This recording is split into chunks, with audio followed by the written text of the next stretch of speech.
the big union budget announced by Nirmala Sitharaman cut taxes on gold and silver. What does this really mean to the large consumer base in India who love gold and silver alike? I have with me Manav Gadia, who's an entrepreneur. He's a financial trainer as well, and he runs a jewelry store called Poolchand Jewelers. Manav can give me a sense on what this really means for sale of gold, basically buying and selling of gold at this point. Manav, thanks for speaking to India today. We know how the country is obsessed, especially women, with gold. What does Absolutely. this tax deduction really do? If you could explain in layman terms. Yeah. So basically, we have a cut in customs. So what that does is it reduces the cost that is being put on the consumer at the final end. So to give you just the ultimate viewpoint, so gold prices after the 4% cut, where it has come down to 6% with customs today, it lost Yeah. almost somewhere close to 400 to 500 rupees per gram, which is like a Okay, so that's substantial amount. 500 rupees per gram short, Almost, the yeah, cheaper. Hmm. yeah. Okay. So what that does is, so the first thing that we must understand is, like you mentioned, people are obsessed with gold in India. Every household will have some of the other savings in gold. Every marriage is only complete with a little bit of gold in India.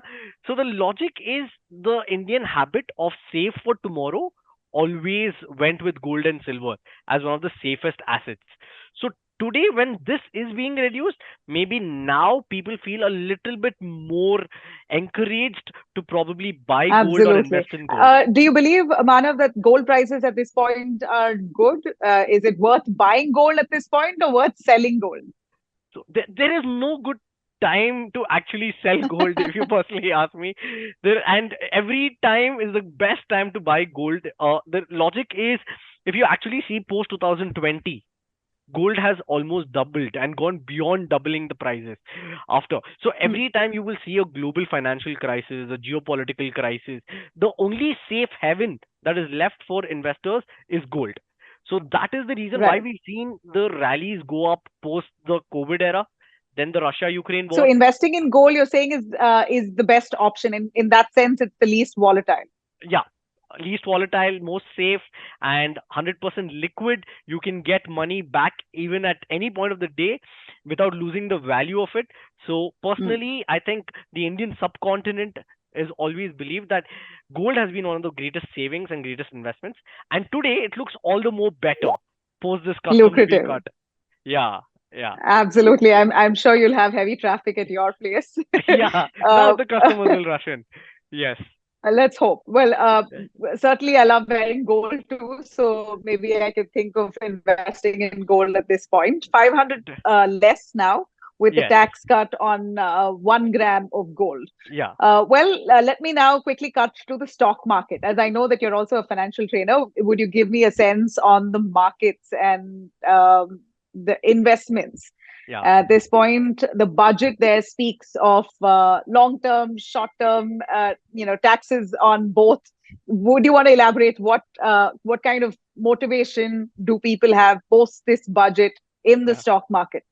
Yeah. So I'd like to bring two important news that actually came up like a couple of weeks back, where the RBI Governor Shaktikanta Das came out and said that the deposits in the banks, in Indian banks, are getting at a real low level, because now people are more inclined to take risk and invest in mutual funds, in equities, and there is a growing habit of speculation where you are seeing young traders get into F&O. This is what another article where the head of SEBI came out last week and mentioned that there's a growing levels of speculation trade happening in our country right now.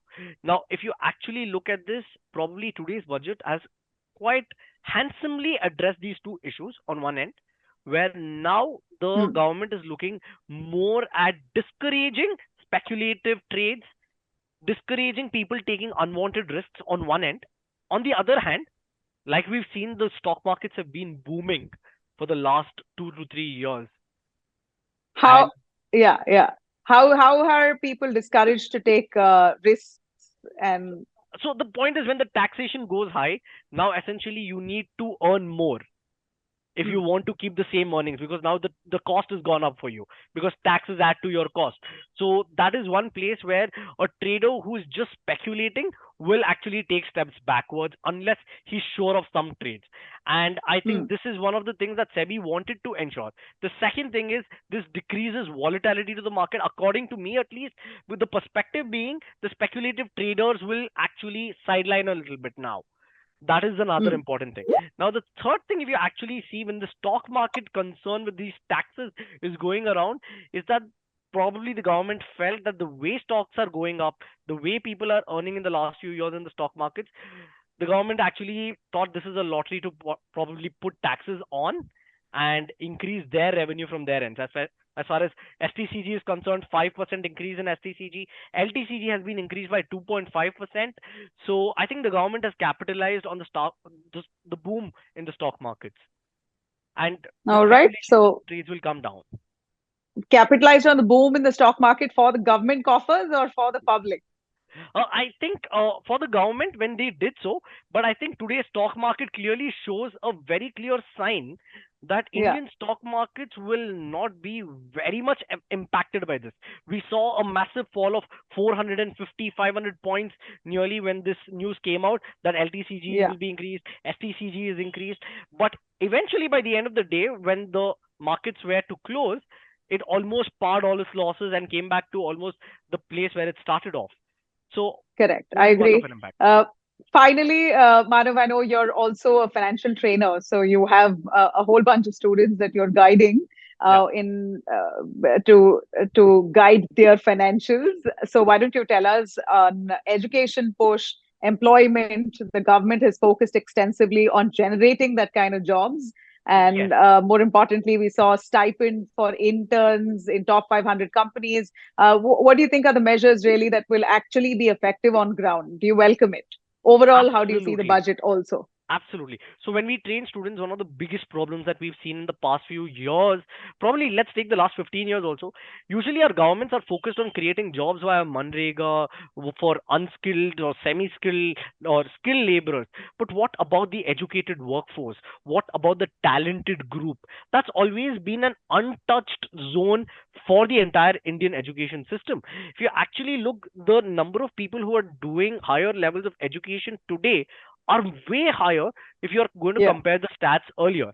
So the first problem that does happen is after you're done with your higher education, a student's looking for a job, he realizes that when he goes for a job, the biggest question is you're a fresher. You're not going to get a job. You don't have experience, you're not going to get a job. But where do you start off from? That's the biggest question.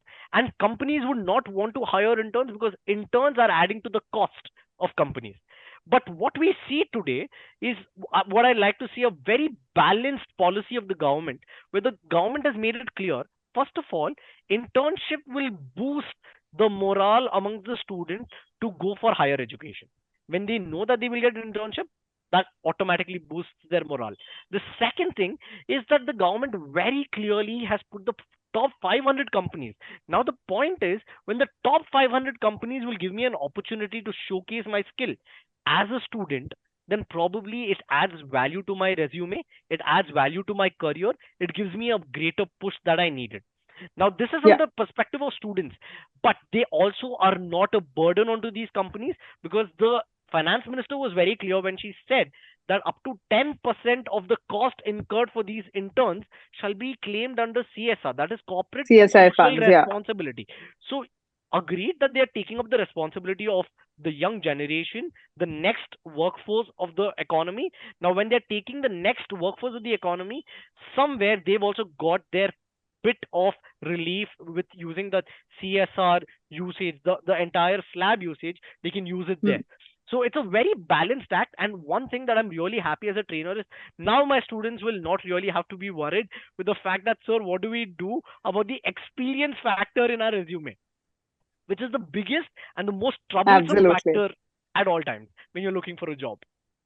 So I think this kind of motivates companies to hire more interns, Yes. and they also get paid for it, Yeah, as and opposed to many of them actually being extracted and exploited. Yeah, a lot of students are used as interns and hardly ever paid. So yeah, this and comes as one more thing is this becomes more like a training ground for companies where they are now scouting out the best of the talent, because Yeah, now they are put amongst the best. Like they would want to pick up the best, and this becomes correct. more competitive, and it's giving everyone an opportunity with.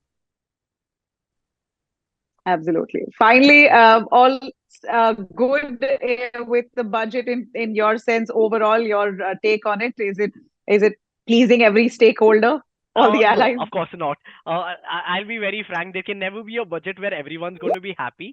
happy? Of course, I will put it across this way that some things should have left untouched. For example, the indexation.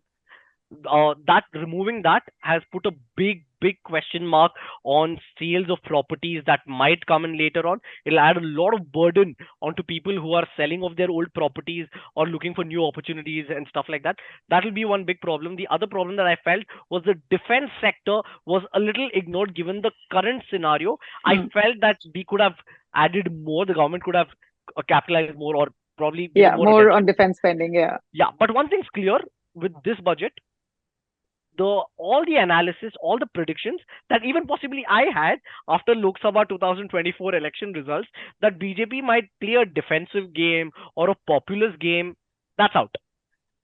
Bihar and Andhra Pradesh are happy.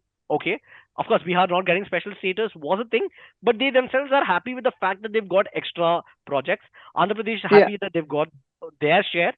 Yeah. But this also clearly says that BJP is not scared of coalition government. They will stick to their Hmm. ground. They will not Hmm. get to populist policies or freebies and stuff. That's something that is to be appreciated, which has gone really well. According to me, that's been one of the fantastic things about this entire learning, is that BJP will stick to its own playing ground. Maybe a little bit of extra leverage to Nitish Kumar's Bihar and Chandrababu Naidu's Andhra Pradesh, but the rest remains the same. So the Right. next 5 years, let's Okay. hope for the best. So the BJP at this point has stuck to its stand, not really fallen into the pressure of being a Absolutely. coalition government in that sense. And no freebies. We see the BJP quite And, stern on and that that as well. makes me the happiest as an economist, because I really don't see, I really look at that as BJP or any government to be fundamentally financially strong, because that's the only way we can be safer for the next generations to come. Yeah. We don't want problems like systematic problems to come. And I'm glad at least the fact that there is no much of Revdi culture or freebie culture growing, at least at the central level. At least at the Yeah. central level. Correct. All right, Yeah. Manav. Thank you very Yeah. much with Absolute your pleasure. take on that. Have a good Thank you one. so much. Thank Yeah. you.